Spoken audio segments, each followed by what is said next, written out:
Non, non, non, heureusement pas. Toute la vallée que vous voyez, où on est en train de tout refaire, s'appelle la vallée de Mamré.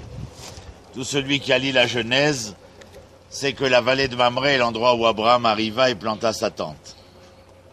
Si vous allez à l'est, tout droit d'ici à l'est, vous arrivez à la ville de Bassora, qui est Ur Kasdim de la Bible, et qui est Bassora d'aujourd'hui à la frontière de l'Irak et du Koweït. Si vous allez au nord-est, vous arriverez à Haran, qui est, je vous l'ai dit, Alep, à la frontière syro-turque. Si vous allez comme ceci tout droit, vous arrivez à la ville de Shalem, Yerushalayim.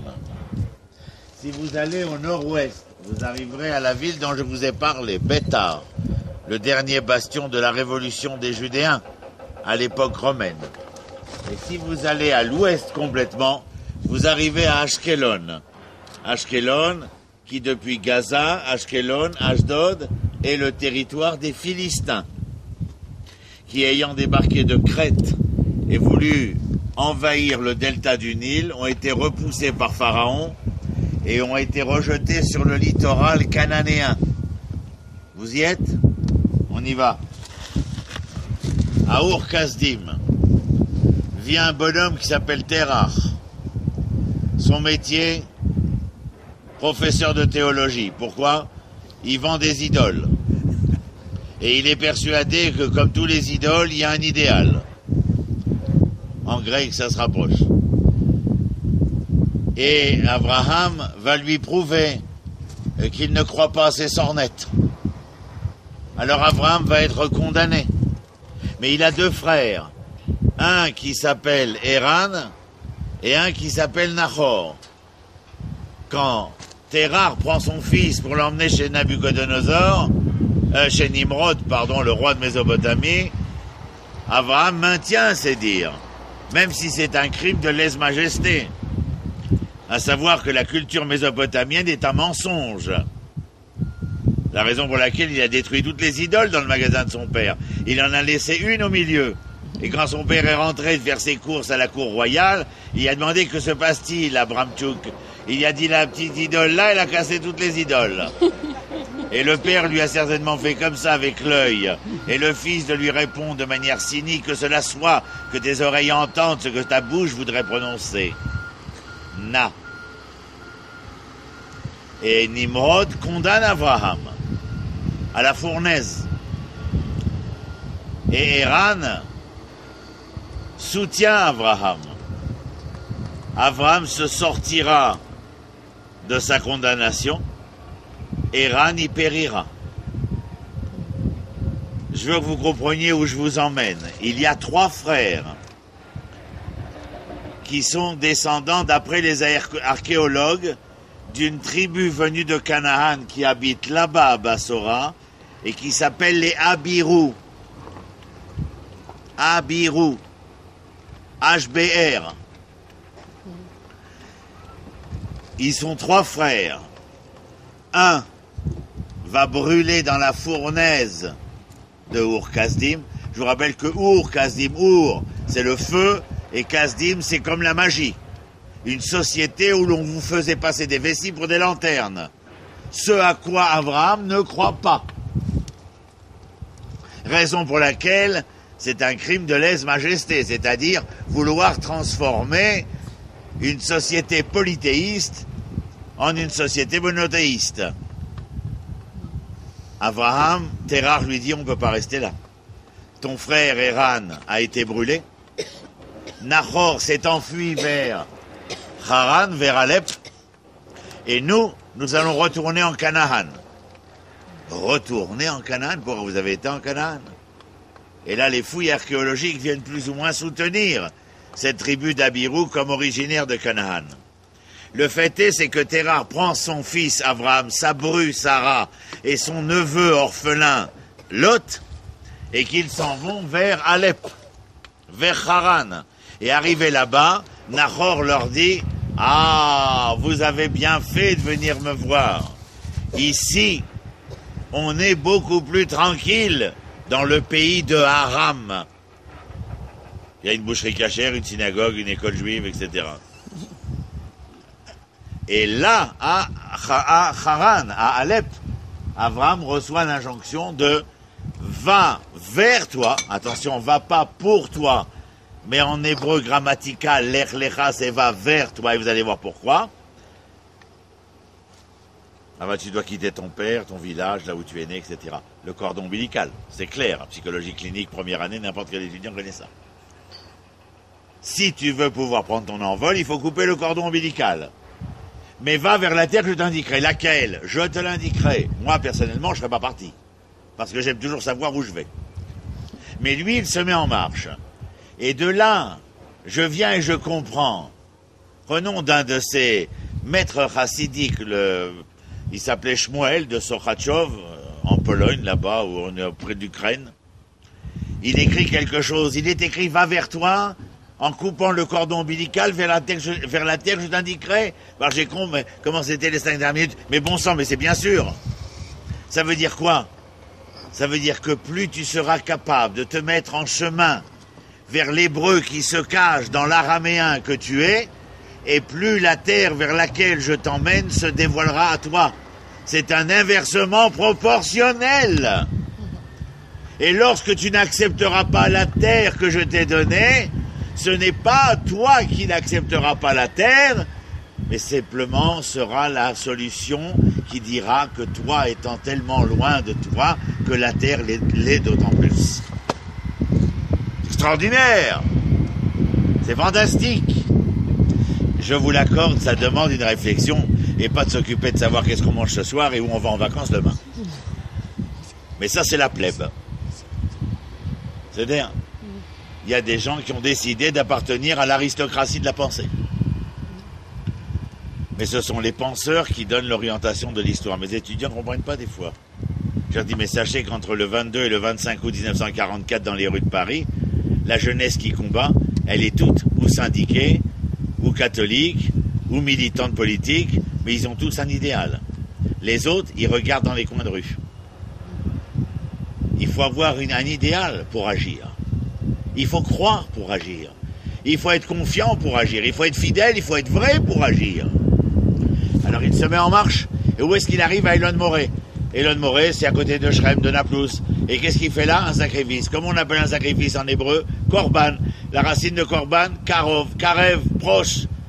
D'un air de dire, je t'offre un sacrifice pour te dire que je suis de plus en plus proche de qui?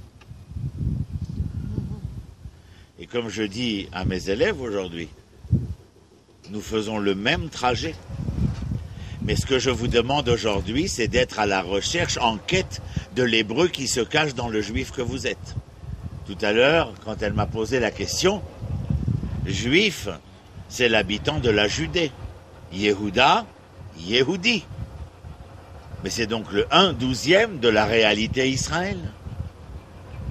Quelqu'un se suffirait-il de la fraction?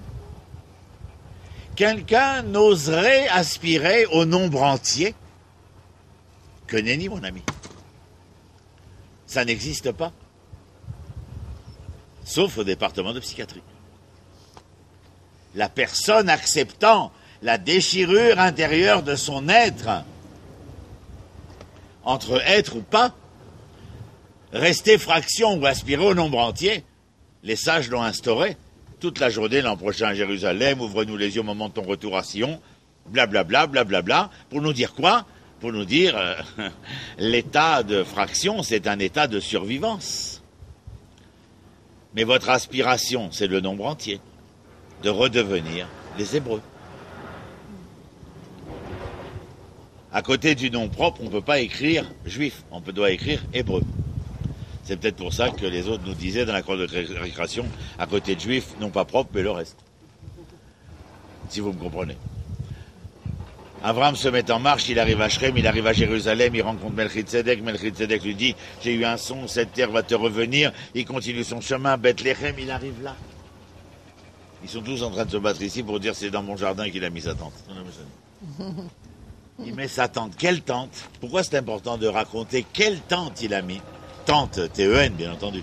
Il a construit sa tente ouverte aux 4 vents. Vous savez ce que cela veut dire, une tente ouverte aux quatre vents?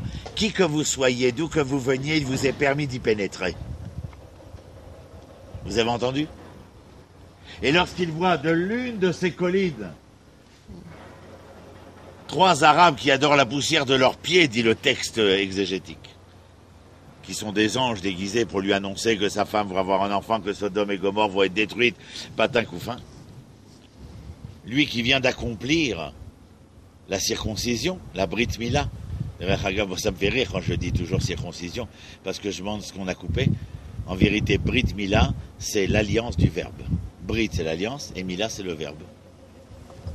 Ça veut dire que mon alliance, elle est avec le verbe divin. Avec comment? Avec le projet. Lévinas disait projet, c'est projet. Pro Saint-Germain. Je collabore, je soutiens, quoi? Le G, le verbe divin. C'est fort. Je soutiens le verbe divin. C'est ça l'alliance. Brit Mila.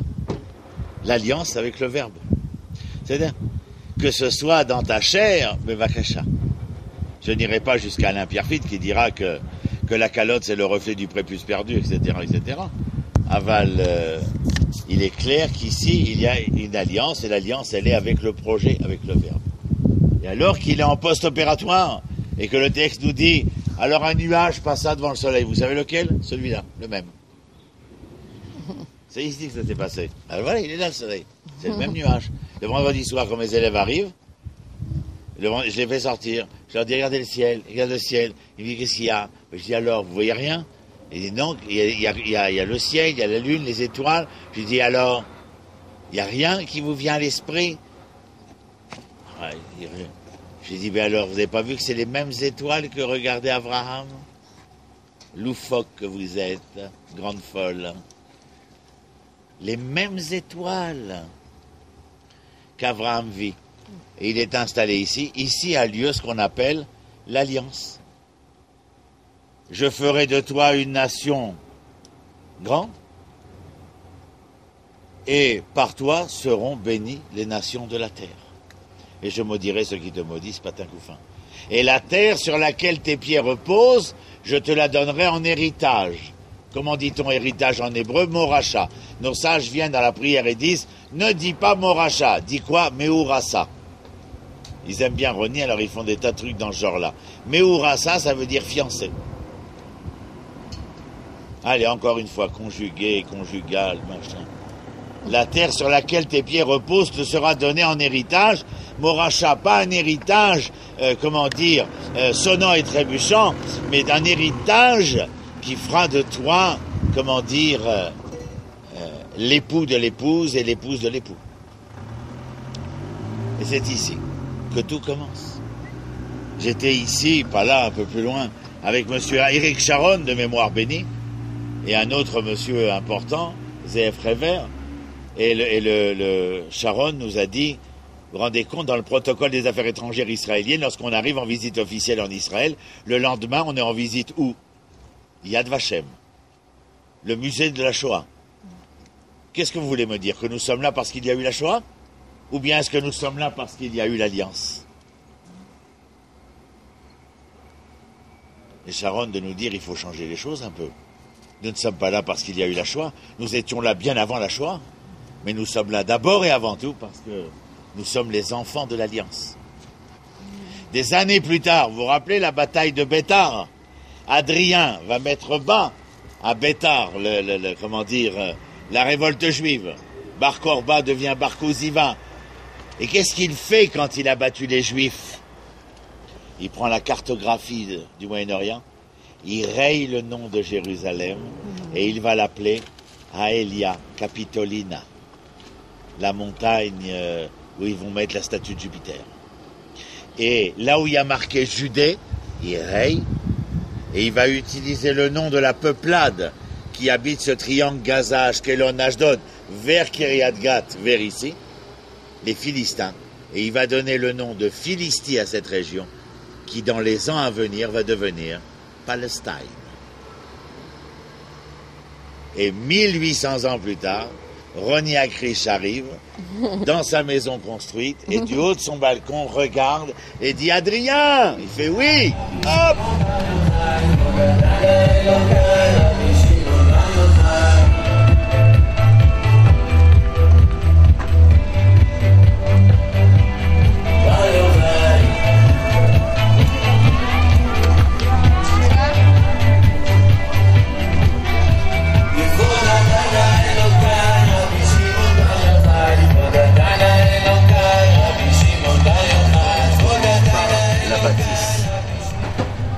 n'est pas le caveau des patriarches.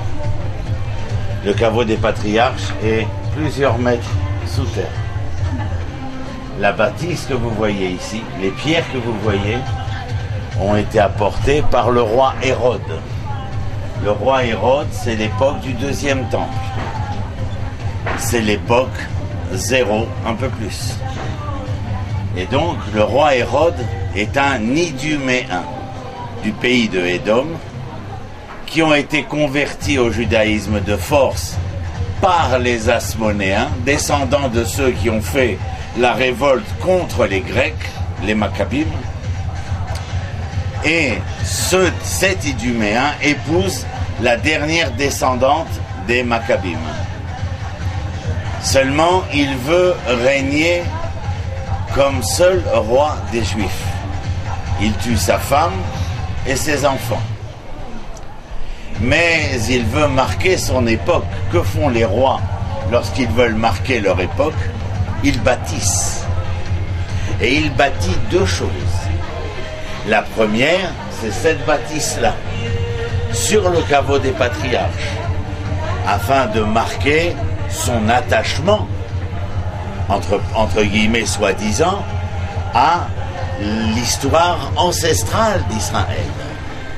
Et la deuxième chose qu'il fait, c'est qu'au début du deuxième temple, le deuxième temple ressemble à quelque chose de très simple, de très humble. Il va en faire ce que nous connaissons à Holy Land, la maquette de ce temple merveilleux et resplendissant. Donc d'un côté, marquer son attachement à l'histoire ancestrale, et deuxièmement, marquer son attachement à qui? À Dieu. Donc à l'histoire de l'homme Israël et à l'histoire du Dieu d'Israël. Yafé. En 1967, vous vous rappelez, je vous ai laissé à Kever Rachel. L'armée a continué. Elle est arrivée là en bas. Avec un autre général qui l'accompagne, général Yigal Yadin, qui lui est professeur d'archéologie à l'université hébraïque. Il a amené sa petite fille avec lui. Je vous montrerai là-haut, ils vont rentrer, faire descendre la petite fille par un conduit de cheminée, par ce trou-là, et vous voyez, avec un calepin et un crayon et une bougie. Et elle va rentrer dans ces couloirs-là et dessiner les pièces qu'elle va découvrir de part et d'autre. Vous voyez, vous le voyez, ce qui est ici, ça c'est ici normalement, là, là. Et vous avez l'ouverture que vous voyez ici. Voilà ce qu'on a trouvé par exemple, le Méchané. Maintenant, voilà Yitzhak et Rivka. Au fond, vous avez la mosquée. La mosquée est recouverte de tapis. Un ami à moi, Noam Arnold, a été interpellé par le Cheikh Jabari. Il l'a emmené ici, il a soulevé les tapis et il y a montré ce qu'il y avait en dessous. La manière de pouvoir descendre et rejoindre les couloirs des catacombes. Où, à l'intérieur de ce couloir, se jettent les différentes pièces, qui sont l'exacte réplique de ce qu'on voit ici, là et là derrière. D'où la supposition qui paraît la plus probable que l'ensemble de ces tombeaux, ce sont des chairs qui sont enterrées à l'intérieur et aucunement les patriarches. Les patriarches sont là, à 9 mètres sous terre. La bâtisse que nous avons ici, qui ressemble à l'art mauresque, a été rajoutée à l'époque de Soliman le Magnifique jusqu'en 1917-18. Les Turcs ottomans règnent ici depuis Soliman le Magnifique. Les Mamelouks et la génération des Ottomans. Ce que vous voyez ici, là où la dame est, il y a les traces, vous voyez, des marches. Regardez en noir.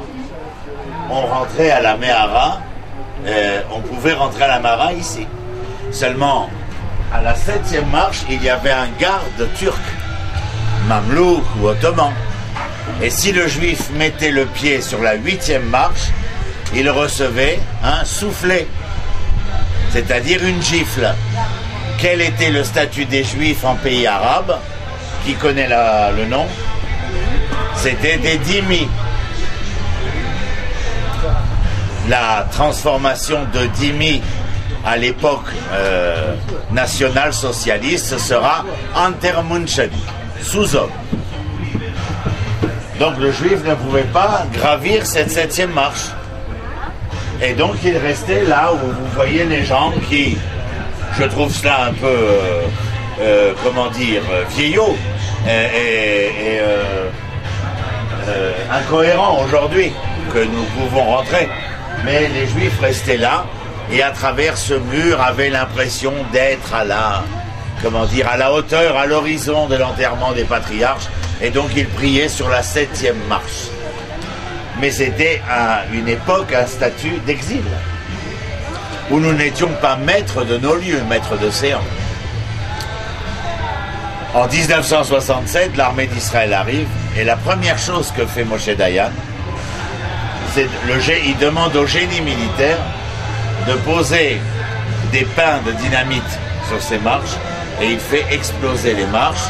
Et quand les marches ont explosé, il déclare « Nous avons lavé la honte d'Israël ».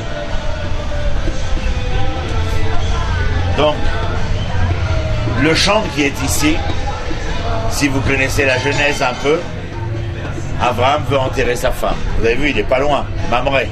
Il fait paître son troupeau. D'ailleurs, c'est intéressant que les Abraham, David et Moshe, vous vous rappelez Adam? Ils sont tous les trois non seulement humbles, mais qu'est-ce qu'ils ont de commun?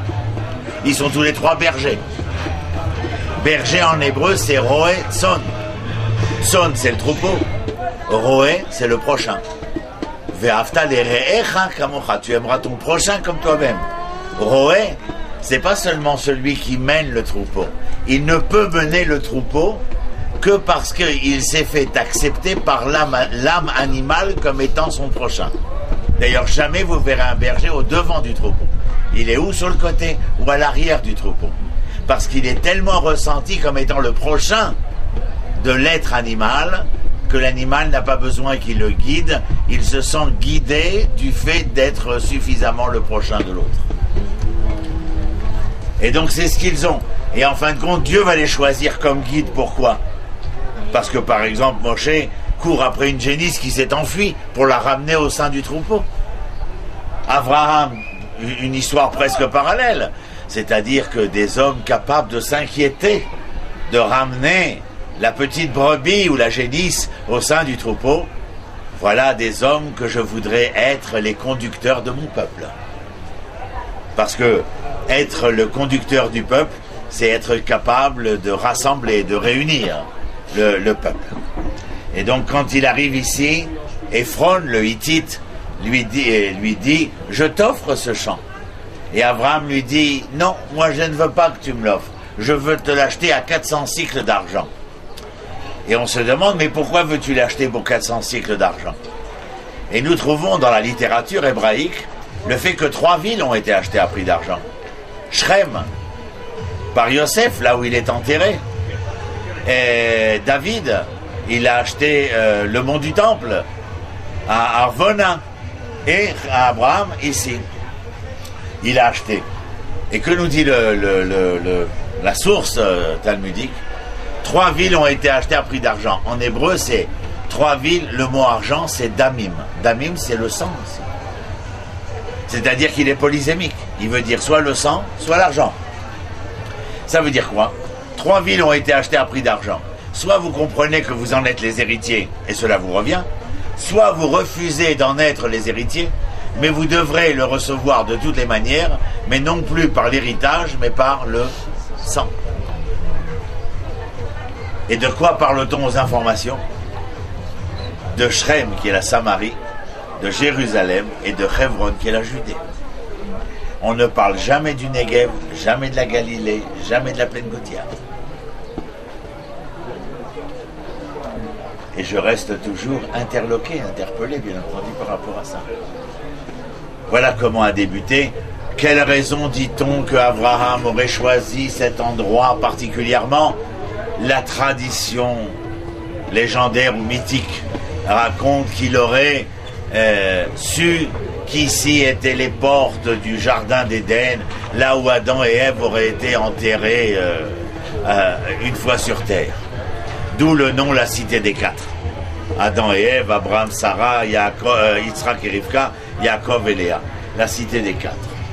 Mais essentiellement, je crois qu'avec l'eau qu'on a vu ce matin, on a expliqué ce que ça voulait dire aussi, le fait que ses ancêtres père et mère, étaient enterrés là, et ce qu'ils représentaient pour Israël. Si l'on vient aujourd'hui, nombreux pendant ces jours, qui sont toujours entre la première et la dernière fête de Pâques, ou la première et la dernière fête de Sukkot, c'est bien entendu pour pouvoir se ressourcer. Mais si l'on emmène les soldats là aussi, et les écoles, c'est afin de leur permettre de pouvoir aborder le sujet d'Israël à son berceau. Comment connaître demain si on n'a aucune idée de ce que fut notre passé. Donc ne pas savoir qui est Abraham, qui est Yitzhak, qui est Yaakov. La vérité, si tu ne sais pas ça, il n'y a aucune raison que tu sois ce que tu prétends être. Tu peux être autre chose. Et ce ne sera pas le premier juif à être devenu je ne sais trop quoi. Donc il est clair que cette connaissance-là nous permet, dans la ville de Hebron, vous vous rappelez, Hebron c'est Chaver, c'est camarade. Moi ça me rappelle des mauvais souvenirs, mais Chaver c'est l'ami, c'est le lien. Bien évidemment, cette bâtisse-là ne représente foncièrement rien, si ce n'est ce qu'elle recouvre. Alors on va aller à l'intérieur.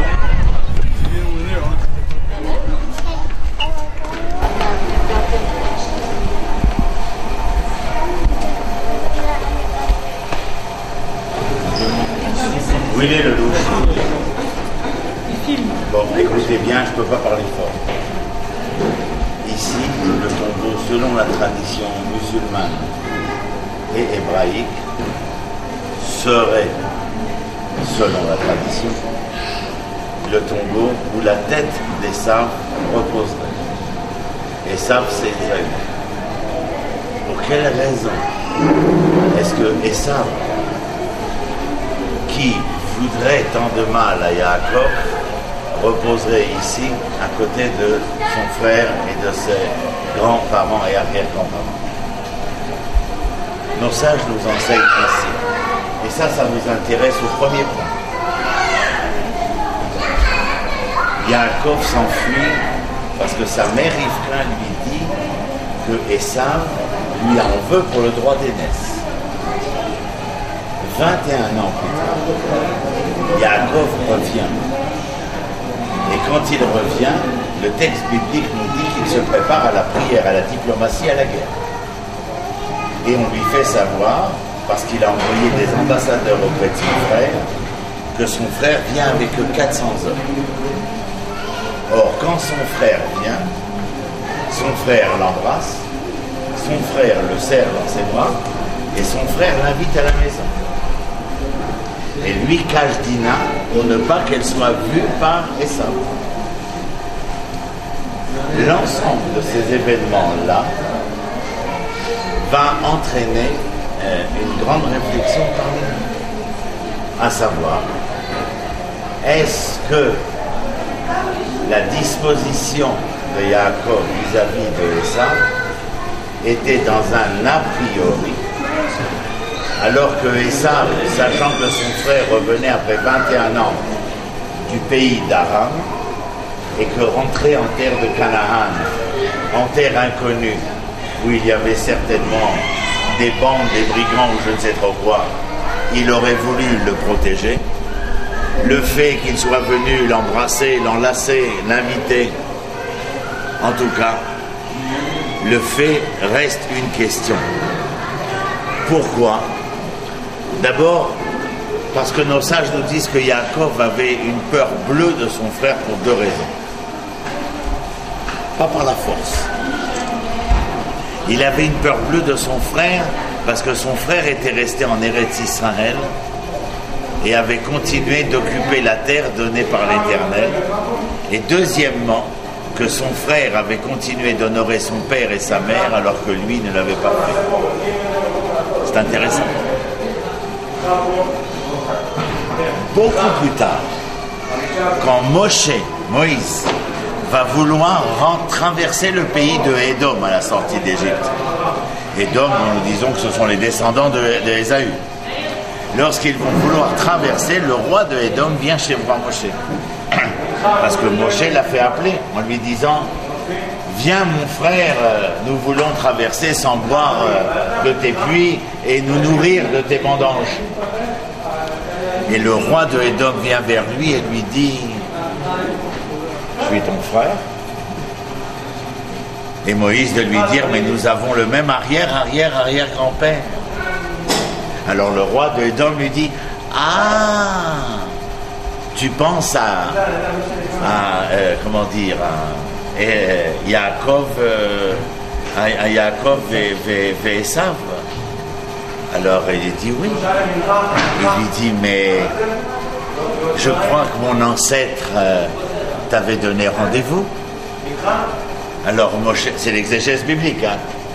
Alors Moïse lui dit ben voilà. Ben, vous en avez mis du temps. Et l'épisode à laquelle se passe cet épisode est l'épisode juste après l'histoire du rocher que Moshe va frapper. On lui de lui parler. Et que lui dit le roi de Édom? Il lui dit, ben dis donc, mon cher Moïse, j'ai entendu que ça n'a pas très bien été avec le rocher, que vous n'avez pas été capable de parler au rocher. Alors tu sais, mon petit Moïse, traduction René Acru, bien entendu, tu sais, mon petit Moïse, nos arrière-grands-parents en question nous ont bénis. À moi, ils ont dit Yadaïm Yedé Esav, les mains seront les mains de Esav, et Al-Kherbecha Tirye, sur ton épée tu vivras. Et à toi, il t'a donné une bracha, une bénédiction particulière. Quelle bénédiction t'a-t-il donnée? Celle de la bouche, celle de la parole, celle qui va transmettre, celle qui va donner. Or, j'ai entendu que vous n'aviez pas été capable de parler. Alors sache, mon petit Moïse, que tout le temps où Ein Pele Yaakov, il n'y a pas de bouche à Yaakov, l'épée que j'ai dans mon fourreau et qui ceint mes reins restera mon épée. Mais, si un jour il te venait l'envie de faire entendre ta voix, Kol Yaakov, la voix de Yaakov, je ne pourrais même pas sortir l'épée de mon fourreau. Alors vous voyez que la relation entre Esav et Yaakov, à travers ce midrash beaucoup ultérieur, mais par rapport à ce qui s'est passé, fait que nos sages disent la tête de Esav est ici enterrée. Pour quelle raison? Parce que certains diront la neshama, l'âme réside dans la tête de l'homme, c'est là qu'est l'âme. Le corps était un corps qui peut-être était répréhensible, mais l'âme de Esav reste quand même l'âme fraternelle de la famille d'Abraham. Autre chose qui est intéressant à savoir, c'est qu'après le sacrifice de Yitzhak, qui est en vérité qu'une légature, Sarah meurt et elle est enterrée ici, à Kiryat Arba. Et Yitzhak, il est où? Il n'est pas là. Et tous nos sages demandent, il est où Yitzhak? Il est où le bonheur? Il est où? Et il est où Yitzhak? Et Yitzhak est parti à Be'er Lechai Roi. C'est quoi ce bled? C'est un bled en Égypte, près de l'Égypte. Mais qui habite là-bas? Agar et Ishmaël. So what? Pendant que ton père est allé enterrer ta mère, tu as été chercher ton frère. Parce qu'Abraham, au moment où il a dû se séparer de Ishmaël, il n'était pas d'accord. C'est lorsque Dieu lui dit tout ce que te dira Sarah, tu le feras, qu'il s'est séparé. Mais pas a priori, en a posteriori. Et Yitzhak est allé le chercher. Si l'histoire de l'humanité a commencé avec le fratricide de Caïn et d'Abel, alors Yitzhak a pensé qu'il était peut-être capable de réparer ce qui avait été détruit. Et le rapport de Yaakov et d'Esav est aussi une tentative de la part de Esav cette fois-ci, et non pas celle de Yaakov. Parce que Yaakov cache Dina à Esav, et non sage de dire si tu ne l'avais pas caché, ton frère serait revenu à de meilleurs sentiments.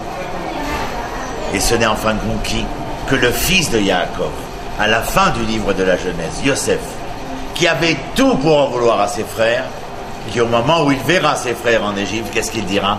Vous êtes mes frères. Et nous fermerions la boucle pour que l'histoire dans le livre de l'Exode puisse continuer. Voici le nom des enfants d'Israël qui viennent en Égypte. L'histoire a une suite parce que la fraternité s'est retrouvée. Rappelez-vous que la fraternité c'est Arva. Et Arva, le frère en hébreu c'est Ar. Et Ar c'est la racine de celui qui est l'autre. Je vous l'ai dit je crois. Et l'autre est la racine de celui qui est responsable. Voilà ce qu'on demande à l'homme. Elle ne concerne pas seulement Israël. Elle est dans le rapport de Caïn et d'Abel échoué. Elle est dans le rapport entre Abraham et sa femme concernant les deux enfants de Ishmaël et de Yitzhak. Elle est dans le rapport qu'il y aura entre Yaakov et Esav et de Yosef et de ses frères, comme un leitmotiv, comme un fil d'Ariane qui se poursuit et qui vient signifier le sens de cette fraternité-là.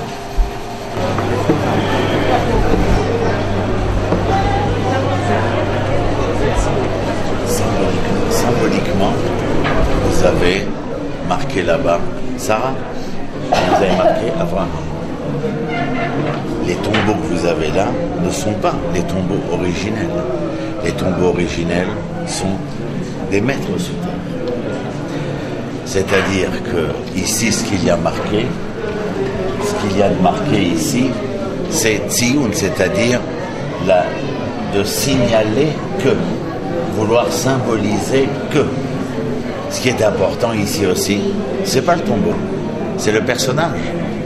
Abraham est celui qui a sa tente ouverte aux 80 et celui qui va lutter dans un débat dramatique avec l'Éternel concernant Sodome et Gomorrhe. Pourquoi veux-tu détruire Sodome et Gomorrhe s'il y a 50 justes, 40 justes, 30 justes, 20 justes, 10 justes?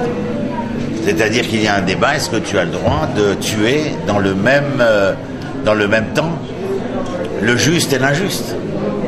C'est le personnage dont il est question. Et Sarah, qui est-elle? Sarah, elle est celle qui dit à son mari, j'ai vu Ishmaël, j'ai entendu Ishmaël. Il dit, qu'est-ce que tu as entendu? Il dit, on a un fils maintenant, on a attendu assez longtemps. Comment s'appelle ce fils? Yitzhak, celui qui rira au futur. Il dit, j'ai entendu Ishmaël, qu'est-ce qu'il fait? Metzarek. Ça veut dire quoi, Metzarek? Ça veut dire qu'il rit sous cap, il ironise. Elle dit, mon enfant ne pourra pas grandir dans un milieu où l'ironie règne. Il est celui qui est porteur d'un devenir auquel la vie va sourire. Mais le cynisme et l'ironie le cynisme et l'ironie ne sont pas porteurs de devenir. Alors renvoie cet enfant. Et Abraham ne veut pas. C'est son enfant. Au moment de la Akedat Yitzhak, quand l'Éternel vient vers Abraham, qu'est-ce qu'il lui dit? Il lui dit, prends ton enfant. Abraham lui dit, lequel? Ton unique. Il lui dit, lequel? Les deux, ils sont uniques. Celui que tu aimes. Il dit, lequel? Les deux, je les aime. Alors il lui dit, Yitzhak. Donc vous comprenez le personnage? Vous saisissez la tension et la densité du personnage? Autre chose, quand ils descendent en Égypte parce qu'il y a la famine, il dit à sa femme, tu vas dire que tu es ma sœur. Ça interpelle tous les sages. Comment as-tu peur, toi qui as lutté contre 5 rois pour délivrer ton neveu Lot? Tu aurais peur de Pharaon? Il dit non, j'ai pas peur de Pharaon. Mais quand Pharaon va vérifier qu'elle n'est pas sa femme, mais qu'elle n'est pas sa sœur, mais qu'elle est sa femme, il va lui dire, comment osez-vous? Et lui de répondre à Pharaon, écoutez bien cette réponse parce qu'elle nous sert à nous tous. Il lui dit, votre majesté, je connais la culture égyptienne et pharaonique. Vous avez l'habitude de prendre vos sœurs pour les rendre vos femmes. Chez les Hébreux, nous prenons des femmes pour les rendre nos sœurs. Qu'est-ce qu'on fait avec ça? On a le dessin d'un personnage tout à fait particulier. D'un côté, cette femme qui est capable de prendre en main les rênes de l'histoire, parce qu'elle prend les rênes de l'histoire en renvoyant Ishmaël. Et d'un autre côté, cet Abraham qui, envers et contre tout, veut lutter pour plus de justice, pour plus de vérité, pour plus de droit. Est-ce qu'on détruirait le juste et l'injuste en même temps? Et qui continuellement est avec cette maison ouverte aux 4 vents. Voilà le Père d'Israël, mais pas seulement le Père d'Israël. Vous vous rappelez ce qu'on a dit? Tu seras béni et par toi seront bénies toutes les nations. Si Ishmaël se revendique d'Abraham également. Je ne me revendique pas de mon père parce qu'il a 2 bras et 2 mains, 2 bras et 2 pieds. C'est parce que mon père représente quelque chose. Quand je me souviens de ma mère, qui est morte jeune, je ne peux pas me souvenir de ses doigts, de ses oreilles. Je me souviens de quoi? De qui était-elle? Dans la conjugaison du verbe être. C'est de ça que je me souviens. Quand je parle d'Abraham et de Sarah, est-ce que j'ai besoin de me représenter le personnage physique? Non, j'ai besoin de me représenter quel père avais-je? De qui est-ce que je descends? À qui j'appartiens? Abraham, quand on parle d'Abraham, on parle du chesed. Vous savez, chesed, c'est pas bonté. Chesed, c'est amour avec un grand A. Dans l'amour rentre la bonté, mais l'amour avec un grand A. Et pour lutter dans ce dialogue avec Dieu, il fallait beaucoup d'amour. Pour avoir une maison ouverte aux 4 vents, il fallait beaucoup d'amour. Pour dire à sa femme, je ne veux pas me séparer de mon enfant, il fallait beaucoup d'amour, etc., etc. Yitzhak sera la rigueur, mais Abraham est l'amour. Et on aura besoin d'un 3e pour trouver la synthèse. Parce que c'est une véritable dialectique entre Abraham et Yitzhak. L'un est le chesed, l'autre est la rigueur. Comment faire? On va aller voir Yaakov pour essayer d'entendre ce que ça veut dire. Mais comprenez qu'encore une fois ici, c'est l'homme et la femme qui nous intéressent. Tu comprends ce que je veux te dire? Cet homme-là nous intéresse pour ce qu'il représente. Parce qu'il y a une mémoire collective. Et cette mémoire collective, elle commence avec Abraham. Et c'est pour cela que c'est tellement important. Là, c'est Yitzhak et Rivka, les deux. Mais c'est fermé, c'était ouvert les 2 premiers jours.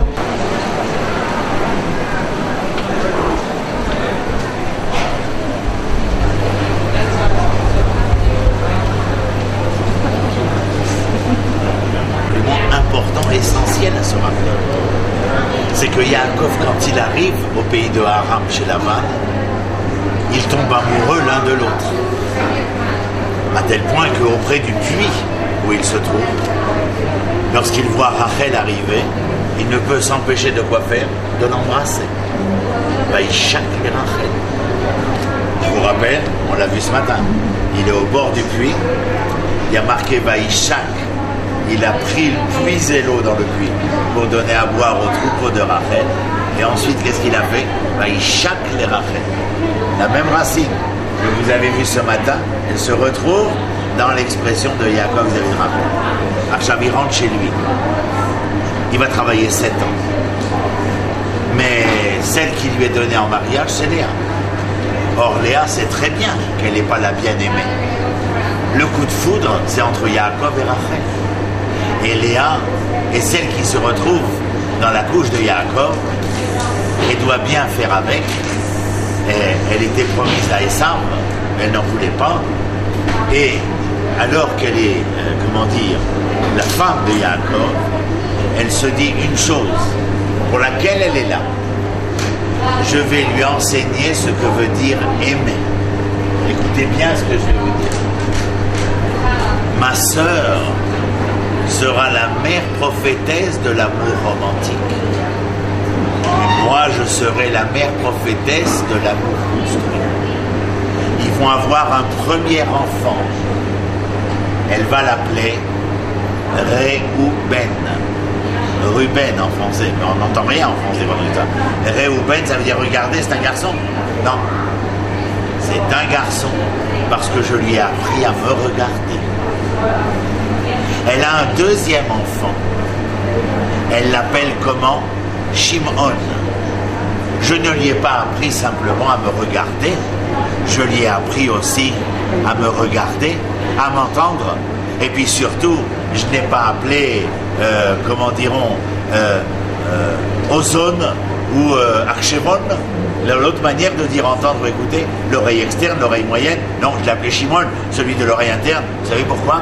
Parce que dans l'oreille interne, il y a le liquide du centre de gravité, de l'équilibre, de l'harmonie. Je lui ai appris non seulement à me regarder, mais je lui ai appris à m'écouter. J'ai eu un troisième enfant et je l'ai appelé Lévi. Vous savez ce que c'est Lévi? Lévi, c'est les lavotes.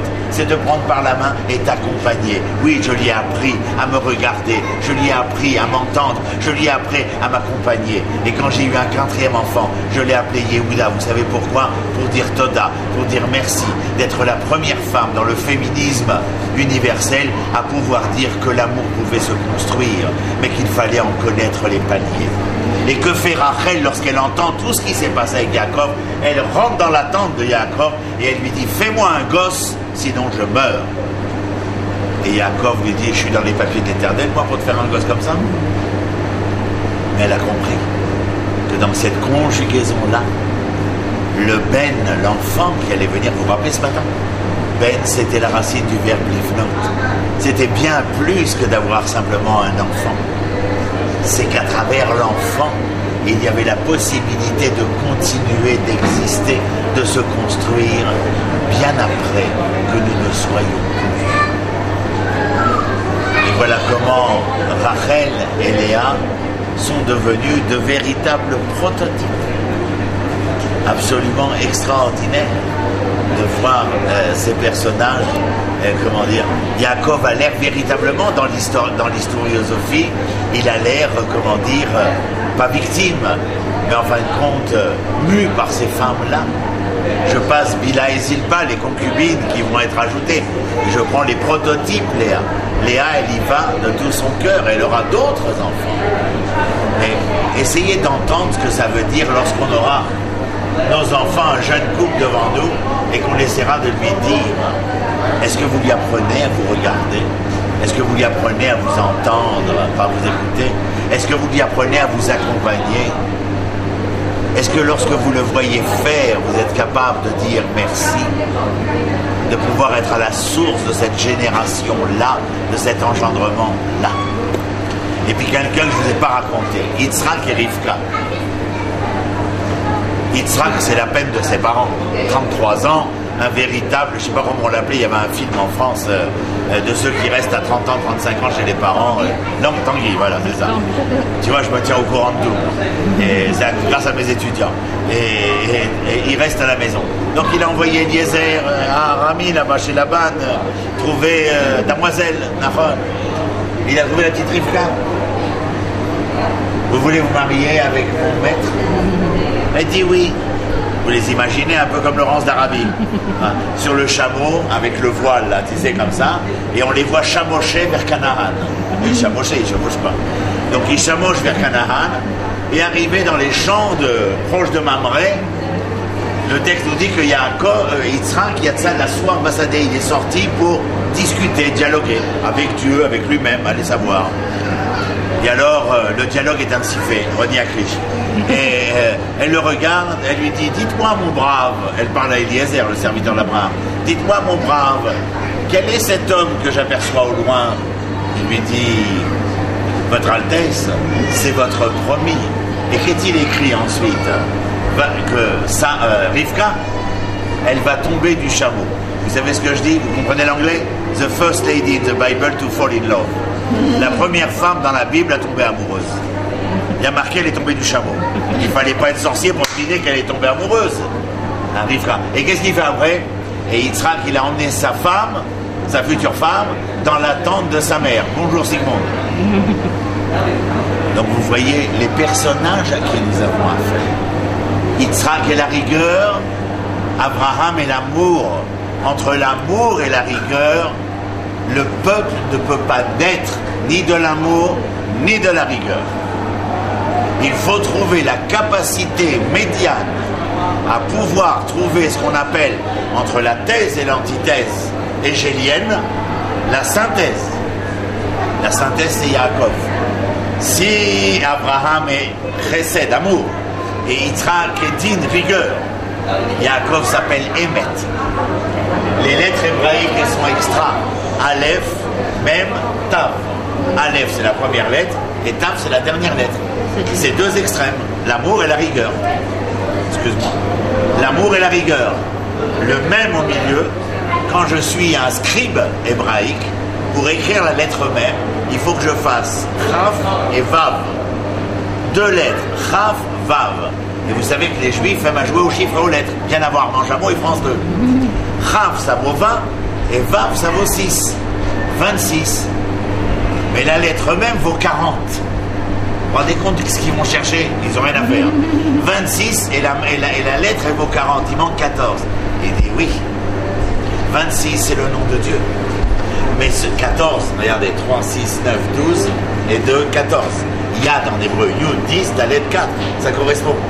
La main de l'homme qui doit faire descendre l'Éternel parmi les hommes pour pouvoir faire des extrêmes la véritable symbiose entre l'amour et la rigueur, la vérité, et ce qui permettra au monde de pouvoir générer. Qui est à l'origine d'Israël? Yaakov, les 12 tribus. Et ni Abraham, et ni Yitzhak. Mais ça reste, comment dire, dans le génome des Hébreux. L'amour et la rigueur. Mais à chaque fois, la nécessité de pouvoir trouver la synthèse. C'est comme notre enfant. Il nous construit parce que s'il est vraiment notre enfant, il peut nous construire parce qu'il devient notre vérité. Parce que l'homme est à l'extrême de la femme. Il est le droit et le devoir. Elle est l'amour et l'affection. Il est la rigueur, elle est l'amour. Et il fallait bien que cet enfant vienne pour pouvoir faire. Combien de couples viennent et se disent on ne va pas divorcer à cause de l'enfant. En vérité, ça ne doit pas être la raison pour laquelle on ne divorce pas. C'est parce qu'il faut construire son amour véritablement. Et les gens n'ont plus la patience de construire l'amour. On va au plus vite aujourd'hui. Tout est l'instantané. Un de mes maîtres, Manitou, le Rav Léon Ashkenazi, disait le maintenantisme, je veux maintenant, c'est l'infantilisme. Il n'y a que les enfants pour vouloir maintenant quelque chose, alors qu'en vérité, toute chose se construit graduellement, par palier. Voilà, en quelques mots, vous donnez un peu d'Abraham, de Sarah, d'Yitzhak, de Rivka, de Yaakov, de Léa, et ce matin on a vu Rachel. Ce sont des personnages qui sont à l'origine de ce qu'Israël doit représenter. Tout le livre de la Genèse, il n'y a pas de loi. Il y a le nerf sciatique et la circoncision, mais elles sont données à l'individu. Les lois concernant Israël commencent dans le livre de l'Exode à la paracha de Bo. Alors à quoi sert le livre de la Genèse? Derech Eretz Kadma la Torah, la noblesse de l'être a précédé le don de l'enseignement. Et pour pouvoir être enseigné, pour pouvoir être l'élève qui va s'élever, il faut que l'élève ait une base, celle de la vertu. Je le louche, on descend.